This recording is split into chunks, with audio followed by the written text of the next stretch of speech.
Well, good morning, Nick. Morning, Nick. Good to be together today. John and Joe from My Finance Mortgage. Super pumped up. We've been looking forward to this forever. Yes. Sales huddle this morning. Man, just incredible. And Nic Gaudino, obviously Vice President of Sales for UWM. And, you know, we just want to get to know you better. And can you tell us a little bit about how you got into the mortgage industry and here at UWM? Yeah, I love it. Well, I appreciate you guys. Thanks for inviting me. Absolutely. Awesome partners with us. So always happy to connect. I got into mortgages when I was 19. So I was raised by my grandparents, and they were of the generation where you graduate high school, you go straight to work. So college was never a part of our conversation. They were on a fixed income, so we couldn't really afford much college. All of my friends were going to school, so I felt like I was doing something wrong, but I didn't really excel in school. And then a buddy called me, and he's like, you know, you can make a ton of money in mortgages, and you don't need a college degree. And I'm like, sign me up. That's music to my ears. And I had no clue what a mortgage was. I didn't know there was a letter T in mortgage. I didn't have a mortgage myself. But Quicken Loans downtown said, hey, we're looking for mortgage bankers. We'll teach you how to sell. We'll teach you mortgages inside and out. And I started there at 19. I was there for 3.5 years. And I think some people can relate, like 19, 20, 21 years old. Mm-hmm. Some people either have the work ethic or they don't. Right. Yeah. I was the one that did not. I cared more about what we were doing that night versus what I was supposed to do during the day. Right. And after 3.5 years, they no longer wanted me on their team, and they let me go. And at that age, you were making some money. I spent it poorly, and I said, I will never get in mortgages again. So I decided to go be a paramedic. I got licensed as an EMT. I was going back to school to be a paramedic. I was working on Detroit EMS and quickly realized that, unfortunately, first responders don't make much money. And all the money that I did save was quickly dwindling down to zero. And I put my resume out there, and the recruiter at UWM reached out and said, you should come and interview for account executive.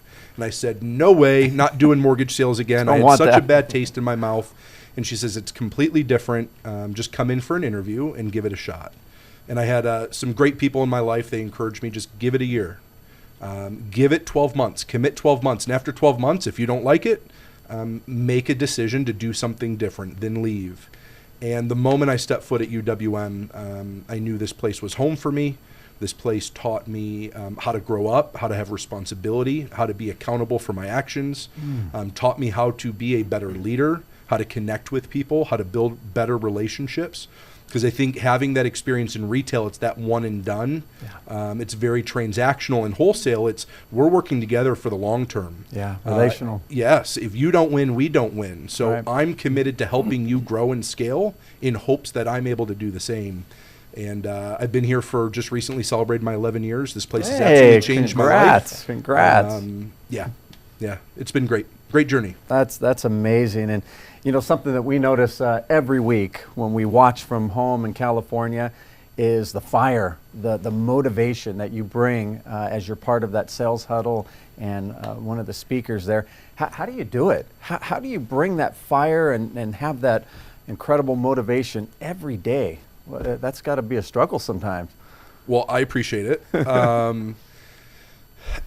It can be a struggle, but I think what I try to revert to is like, what do I need to hear? What did I need to hear, and what do I need to hear currently? And I think if we're able to pull like real life scenarios and things that matter, things that's deeper than just interest rates, even though that's a big part of our business, sure. I believe a lot of it is mindset. If we're able to conquer and overcome those mental barriers that we put up, and those limitations that we set for ourselves, we're able to do absolutely everything. Everything else then falls into line. And for the longest time, I set those up for myself. I struggled with the I can't, I'm not worthy, I'm not enough, I'm unable to. I compared myself to so many different people when in reality, all I needed to focus on was what I can control, what's in my wheelhouse. And if I know I'm giving 100% each and every day to those things, everything else will fall into place. And I think that's my goal. That's my focus. How can I resonate not just with the mind, but with the heart? because if the mind and heart are aligned, especially in sales, we can do really, really great things. So that's what I try to bring every day. Right. And yeah, and that's so powerful. You talk about the mindset, and something, I love when I hear you speak, you always connect with everybody. You're talking about mindset, you create stories that connect with people. And I think given like the story you shared of your past, where you've been through, where you're at now, you've been through it. And so you already know all the excuses people, always say, or even sometimes people talk down on themselves or they don't believe in themselves, right? But the fact that you've gone through it and you're successful now, you can share with people and you can connect with them. During the Q&A, Matt, he mentioned one of my favorite quotes by Dr. Shula. It says, tough times don't last, only tough people do, right? So it's about building that tough mindset, right? Yeah. So given the fact that we're all going through some challenging times right now in the industry, right? There's some people that are not just surviving but thriving right now. Mm-hmm. So what kind of advice would you give right now? What's the game changer? Because there's some brokers out there that are thriving. Also with loan officers, what do you think is a differentiator? What are they doing that others aren't? Yeah, that's a great question. And I think we see a lot of that. We have people that are just barely hanging on to the other side of the spectrum of, to your point, they're thriving in a market where people say business is down. They start to doubt themselves in their business. I think number one, they made a decision, right? Like they made a clear-cut decision that it does not matter what my conditions are. I'm going to make the decision to be successful no matter what. Mm-hmm. That might mean I try something and I fail. That doesn't mean I give up. That means I get back up, I make adjustments, and I try something different.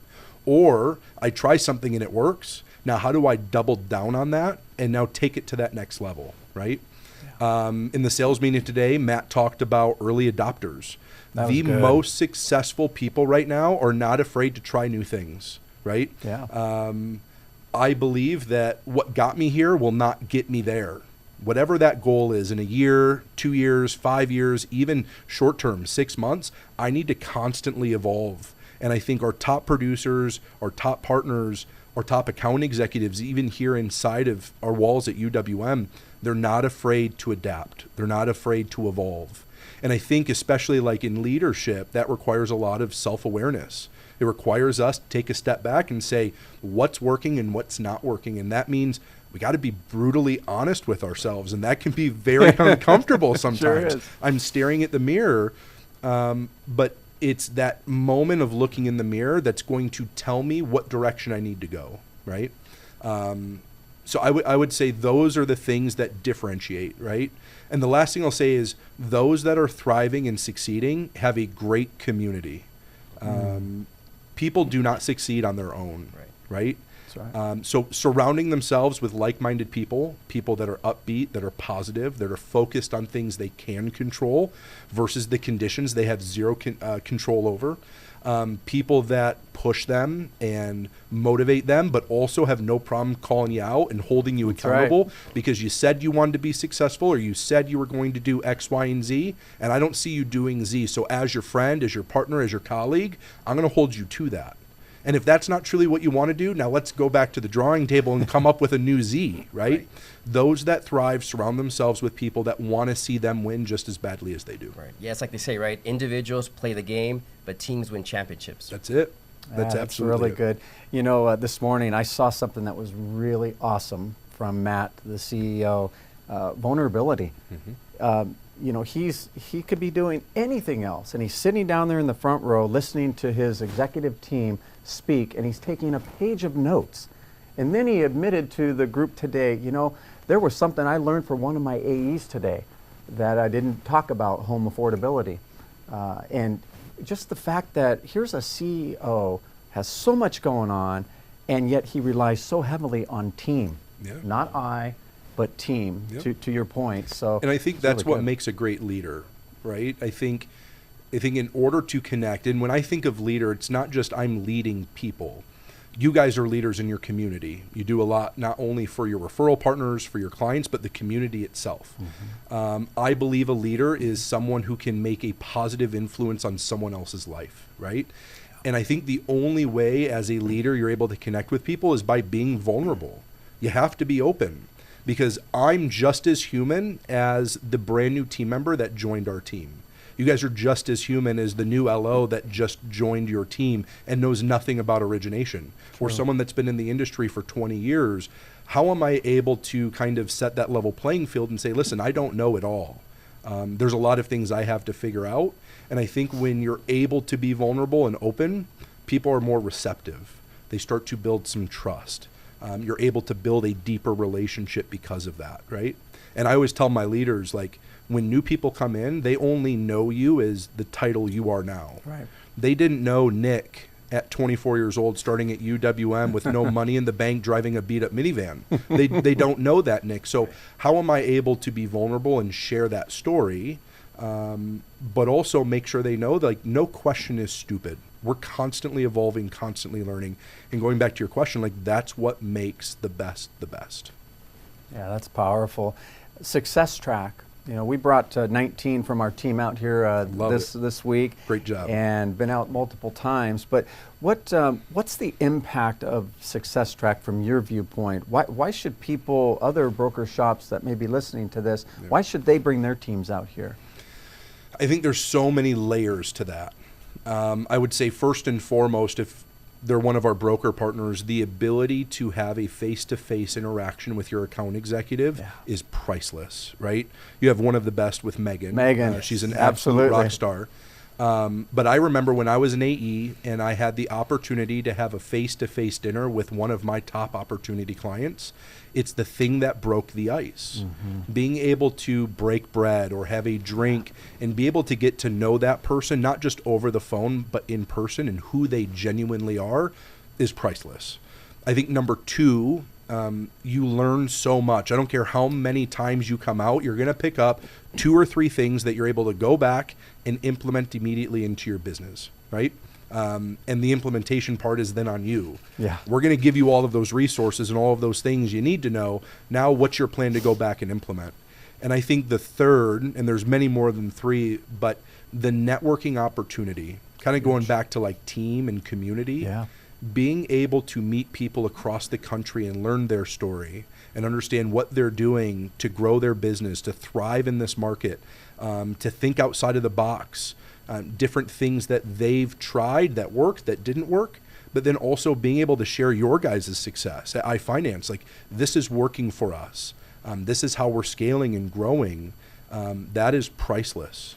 Being able to share and help other grows, I always believe comes back to us tenfold in the end. Yeah, 100%. And, you know, I had people when we were telling them, hey, we're coming out here. Why would you go out there with a bunch of other mortgage brokers? What a waste. They don't understand, exactly to your point, best practices, what's working for them, and everybody in this community is willing to share. Yeah. Just like was mentioned at the sales huddle today. I'm going to add in a bonus number 4. Ooh, I like bonuses. And again, there's plenty more than 4. As an independent mortgage broker, it's very difficult at times to compete against your Rockets, your Chases, your Wells, these people that are throwing millions and millions of dollars every single month in advertising. So why should a real estate agent choose to work with iFinance or an independent mortgage broker when I can work with a big company that I see on commercials, right? So another perk of Success Track is bringing those agents out to UWM and showing them the support and back office that you have, right? You guys have a fantastic upfront process, throughout the loan process, amazing client experience, but being able to see that you're partnered with the #1 mortgage lender in America, not just wholesale, but across the board, it gives you a reputation, not just on what you guys do, but they're able to see the relationship that we have, and they're able to see that every person, all 8,000 team members here at UWM, is designed to make sure that your loan closes on time, and in turn, that agent hits their contract. It helps you solidify those relationships, and it helps you grow. Absolutely, that's impactful. What do we have? I think we have 7 realtor partners out with us on this trip, and we're watching them during the program, and their eyes are just beaming from what they're seeing. They don't and see hearing. things like this. Right. Yeah. That's awesome. Yeah, I mean, I've been in the industry for 24 years, and I've never seen any investor ever open up their doors to see how the machine works, right? And the fact that Matt, opens his doors to everyone to come see, exactly how the magic happens. I think it's a blessing, and it's for me, it inspires me. Every time I come out here, I'm inspired, to go back, get better, and make a difference in the burger community, because this is what we're all about making a difference and helping each other out and grow. Yeah, it's one thing to talk the talk. It's another thing to walk the walk, right? So we can easily say we support our brokers. We're all in for wholesale. We want mortgage brokers to win. But when we pull back the curtains, going back to your point of being vulnerable, we're exposed. So now take a look and see the things we're actually doing and not just saying, to put our money where our mouth is, right? And you're able to see that when you step foot inside this building on not only how much Matt cares, but how that trickles down to the team member that's calling out on VVOEs, that's clearing conditions, that's helping you close your loan, that's getting funds out on time. All of that you're able to see in person, real life. Yeah, it's amazing. Even, being able to speak directly to your underwriter, that's huge. Yeah. We'll get to see them later this afternoon on tour, shake their hand, and talk to Alex and others, Justin, people that we're working with day by day over the phone, and it's just we do feel like that one team. We're going to shift gears just for a moment, and we heard at the sales huddle one time that you like to climb. You've done a little climbing in your lifetime. Can you tell us what that's about? Yeah. So, to preface it, it's not necessarily climbing, it's hiking. Oh, hiking, okay. I am not climbing anywhere. Not rappelling? I'm too big of a guy to rappel anywhere. So I was at a conference called the Summit of Greatness, and there was this guy named Jesse Itzler talking. He's married to Sarah Blakely, who owns Spanx. This guy opened up with zero experience, a private jet company. He's done many ultra endurance events. He's a very successful entrepreneur, but he resonated mostly with me in regards to his mindset, right? Because I think if you want to do anything a little crazy, something that makes you very uncomfortable, it starts within your mind. Kind of we were talking about a little bit earlier. And he has this event called 29029 Everesting. And you have 36 hours to climb a mountain the equivalent height of Mount Everest, 29,029 vertical feet. And I saw that, and the first thing I thought was like, that is insane. But when you hear something and something resonates and it kind of sticks in the back of your head, and then like a week later you're thinking about it and it's a little less insane. And then like 3 weeks later you're like, well, maybe I can do that, right? So I hop on the website, I start following social, and I took this leap of faith and said, let's do it. And I'm not, if you look at me, like by no means an ultra endurance athlete, right? So I said, I have no clue what I'm getting myself into, but I'm going to commit, and I'm going to challenge myself, because I think there's a direct correlation of pushing yourself personally to the professional world, right? You're able to relate that so much, because no matter what the challenge you're facing, it's up to you if you're going to overcome, right? And you might get knocked down, but what are you going to do to get back up? And it's been one of the best experiences. I've completed it twice. The first time was out in Utah in Snow Basin Mountain. Last year was in Whistler Mountain in British Columbia. Skied that. Yep, beautiful location. This year, going to Mont Tremblant in Quebec. And I successfully recruited 3 of our team members to join. Amazing. Yeah. What's the elevations? What kind of elevations are we talking? They're just several thousands of... Yeah, it all varies. It depends on the mountain. So Mont Tremblant at the peak, it's about 2,000. So the elevation's not going to be a factor as much as Utah was. Utah at the peak, you were at 13,000. Oh, wow. So again, it's all about you climb the mountain, you take the gondola down, you brand the board, and you go back up. And based on the vertical feet of each mountain, you'll know when you've Everested successfully. Nice. So when you put your first event, how did you feel at the end? It's very hard to put into words. And you get to the top of the mountain and you work so hard, right? You've trained, you've prepared, and you cross the finish line. And obviously tears run down your face, because there was never a moment in my life where I thought someone of my stature would ever be able to complete something like that. And it was sitting up there and watching other people finish and watching the community of people cheer people on. where it wasn't necessarily the fact that I finished, but it was the fact that I did all the work leading up to. Yeah. And you always talk about, like, it's not about the destination, it's about the journey. And I thought that phrase was so corny until that moment. And I was like, yes. It became real. It was the mornings when my alarm went off at 3:30 in the morning and I didn't want to wake up, but I got up. It was the days where I'd prefer to eat pizza, but I chose to be a little bit more disciplined and not eat the pizza. It was the days where I wanted to not do a workout, but I knew my coach was going to hold me accountable. All of that came full circle, and it was one of the most rewarding. And then it locks on something in your brain, right? Because again, no matter personal or professionally, there's times we tell ourselves, I could never do that. And then all of a sudden you say, says who? Right. Says who? Right? Right. I do. So remove that limitation, remove that barrier, and like amazing things can happen. And again, it just marries each other personally and professionally in so many ways. That's powerful. And while you were doing that hike, halfway through, did you start doubting yourself? Like, can I do this? Should I just turn back? 5 minutes in, I started saying, what did I sign up Where's for? that gondola? Oh, yeah. Your heart starts racing. There's, 300 other participants, so the energy's high. And you got to find your pace. And 5 minutes in, I'm moving way too fast. My heart is racing. I am not at a zone 2 or 3. I'm at like a zone 7. I can't catch my breath. And 5 minutes in, I'm like, I don't know if I could do this. But it's one of those where you take that step back, you get a curveball thrown your way, and you say, okay, you've prepared, right? It's, I forget who said it in the meeting today, but like preparation creates confidence. Mm-hmm. I knew I prepared. I knew I was ready.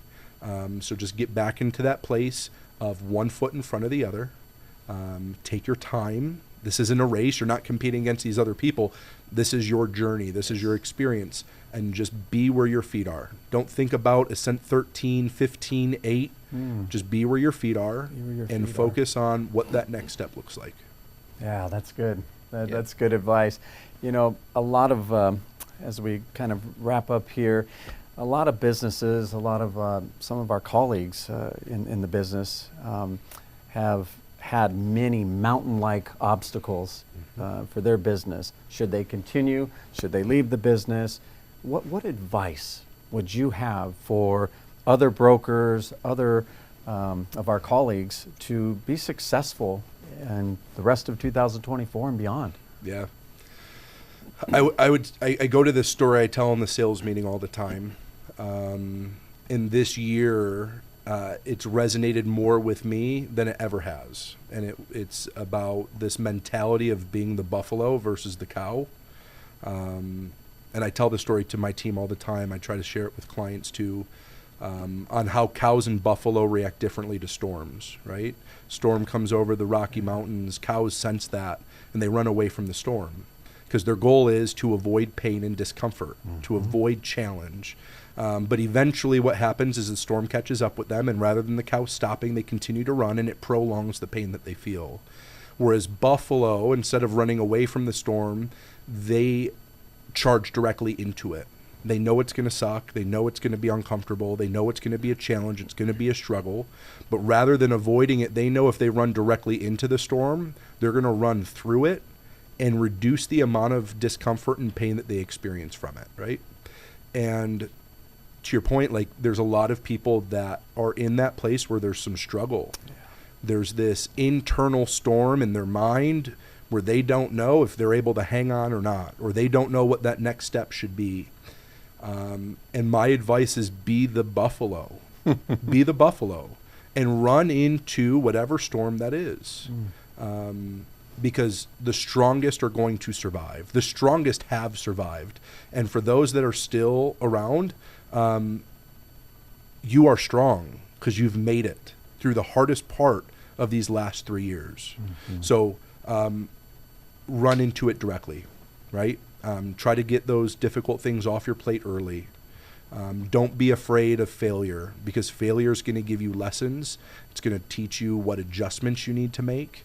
And also, failure gives you the ability of helping someone else because it's experience. It's building your resume, right? And on the other side, You're going to see the sunshine, the rainbows, and you're going to look back and you're going to say, I was so much stronger than I am today than I thought I was before I ran into it, right? Yeah. It builds some grit. It builds a little bit more mental toughness. And once again, you unlock something saying, I can overcome anything that's thrown my way. Bring it on. So powerful. Yes, we're Buffalo. Yes. Huh? Yes, you guys are.